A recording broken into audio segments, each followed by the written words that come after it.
Top quality और consistent performance के लिए सिर्फ सिल्वर पंप नाम याद रखना।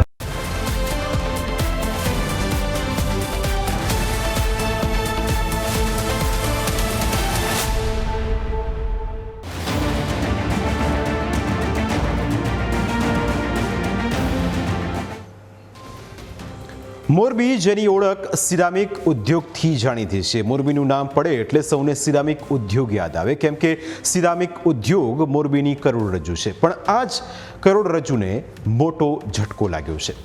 અહીં દિવસ રાત મશીનોનો અવાજ ગુંજતો હતો। મેડ ઇન મોરબીની ટાઇલ્સ દુનિયાભરમાં જતી હતી, ચમકતી હતી, પણ જ્યાં મશીનોના ધમધમાટનો અવાજ સાંભળવા મળતો હતો ત્યાં આજે શાંતિ છે। આ શાંતિ અનિચ્છનીય છે, કલ્પના બહારની છે। આ શાંતિ હજારો કર્મચારીઓના મનને કોરી ખાનારી છે, કારણ કે જેના ઉપર તેમનું ઘર ચાલતું હતું તે સિરામિક ઉદ્યોગ બંધ થઈ ગયો છે।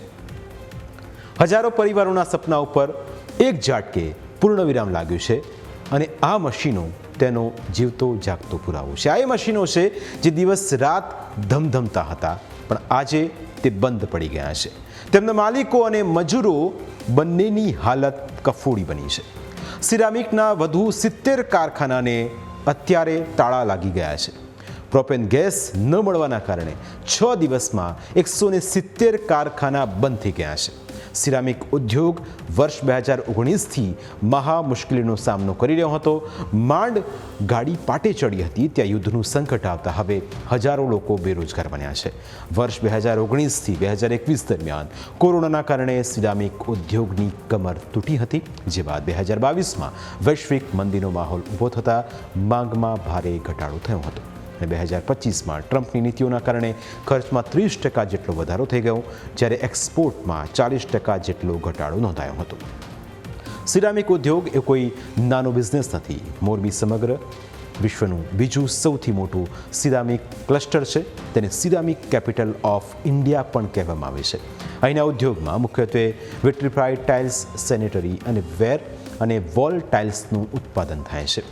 મોરબી ભારતના કુલ સિરામિક ઉત્પાદન અને એક્સપોર્ટમાં 80થી 90% હિસ્સો ધરાવે છે। મોરબીની ટાઇલ્સ વિશ્વના 120થી વધુ દેશોમાં માલ મોકલે છે। મોરબીના સિરામિક ઉદ્યોગનું વાર્ષિક ટર્નઓવર 50,000 કરોડ રૂપિયા છે, જેના પરથી જ આ બિઝનેસના વ્યાપનો તમે અંદાજો લગાવી શકો છો।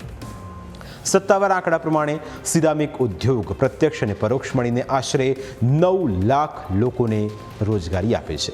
મોરબીના સિરામિક કારખાનાઓમાં ઉત્પાદન માટે નેચરલ ગેસ અને પ્રોપેન ગેસનો ઉપયોગ થાય છે। નેચરલ ગેસની સપ્લાય ગુજરાત ગેસ કંપની દ્વારા નિયમિત છે, પરંતુ પ્રોપેન ગેસની સપ્લાય જુદી જુદી કંપનીઓ અને એજન્ટો દ્વારા થાય છે। ઈરાન ઇઝરાયલ યુદ્ધના કારણે આ પ્રોપેન ગેસની સપ્લાય ચેન ખોરવાઈ ગઈ છે, જેના લીધે કારખાનાઓને ગેસ મળતો બંધ થઈ ગયો છે, જેના કારણે સન્નાટો પણ છવાઈ ગયો છે। મોરબીથી જુઓ અમારા સંવાદદાતાનો આ વિશેષ અહેવાલ। મોરબીનો સિરામિક ઉદ્યોગ કે જેણે વિશ્વમાં મોરબીનું નામ છે એના ડંકા વગાડ્યા છે।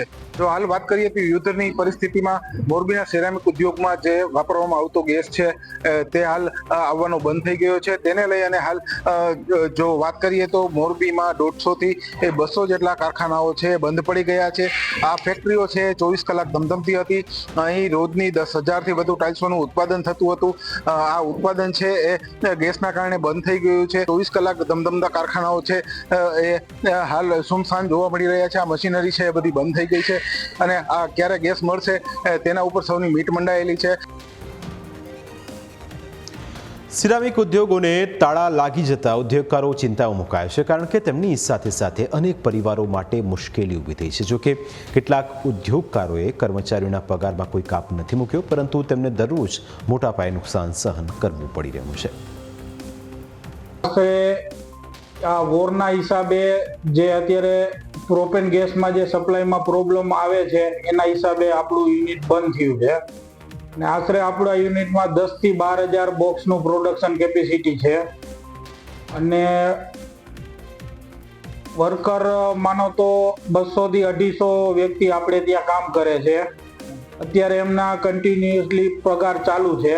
કોઈ આપણી ત્યાંથી કોઈ કર્મચારી તેમના દેશમાં કે ત્યાં જતો નથી રહ્યા। સિરામિકના કારખાના ક્યારે શરૂ થશે તેનો કોઈ જ અંદાજ નથી. આ ઉદ્યોગમાં મોટાભાગના શ્રમિકો બીજા રાજ્યોમાંથી આવેલા છે, જેથી તેમને પાછા જવા દેવાતા નથી આવ્યા. કારણ કે જો ટૂંકા ગાળામાં જ આ સમસ્યા ઉકેલાઈ જાય તો વેપારીઓને મોટું નુકસાન થાય તેમ છે. કારણ કે એકવાર પોતાના રાજ્યમાં ગયા પછી શ્રમિકો 1 થી 2 મહિના પછી જ પાછા આવે છે, એટલે વેપારીઓ પરિસ્થિતિ સારી થવાની રાહ જોઈને બેઠા છે. કંપનીવાળા એવા છે કે કોઈ લેબરને જવા નથી દીધા, કંપની પર રાખ્યા છે, કમ્પ્લેટ પગાર ધોરણ છે બધે કન્ટિન્યુ ચાલુ છે, નથી જવા દીધા. એનું પાછળનું રીઝન એ જ છે કે સમજો લેબર ક્વાર્ટર પાછળ બધા વહી જાય છે લેબર ઘરે તેના પોતાના વતનમાં, તો આઉટ ઓફ સ્ટેટ વાળા હોય છે. જો કે પછી રિપીટ આવવામાં 2 મહિનાનો ટાઈમ લાગે છે, 1.5 મહિનાનો ટાઈમ લાગે છે, એના કારણે રિપીટ આવી શકતા નથી, પાછા આવી શકતા નથી. જો કે એના કારણે અત્યારે લેબર ક્વાર્ટર લગભગ ફૂલ જ છે, એના જેવી પરિસ્થિતિ છે. અને આ યુદ્ધ ક્યારે બંધ થાય, ક્યારે પ્રોપેન ગેસ આવે, ક્યારે કંપની ચાલુ થાય, એના કોઈ કાંઈ દેખાતું નથી અત્યારે જોવા જાય તો. વેપારીઓમાં અત્યારે સવાલ એ છે કે પ્રોપેન ગેસનું સપ્લાય ક્યારે શરૂ થશે, કારણ કે પ્રોપેન ગેસ વિના સિરામિક ઉદ્યોગને ચલાવવો શક્ય નથી. તેવામાં હવે આ સમસ્યાનો ઉકેલ ક્યારે આવશે તે સમય પર છોડું રહ્યું. આજે ભલે પરિસ્થિતિ ખરાબ છે, કાલે સારી પણ આવશે તેવી પણ આપણે આશા રાખીએ. પ્રાઇમ 9માં સમય થયો છે બ્રેકનું. બ્રેક બાદ અન્ય મુદ્દા વિશે વાત.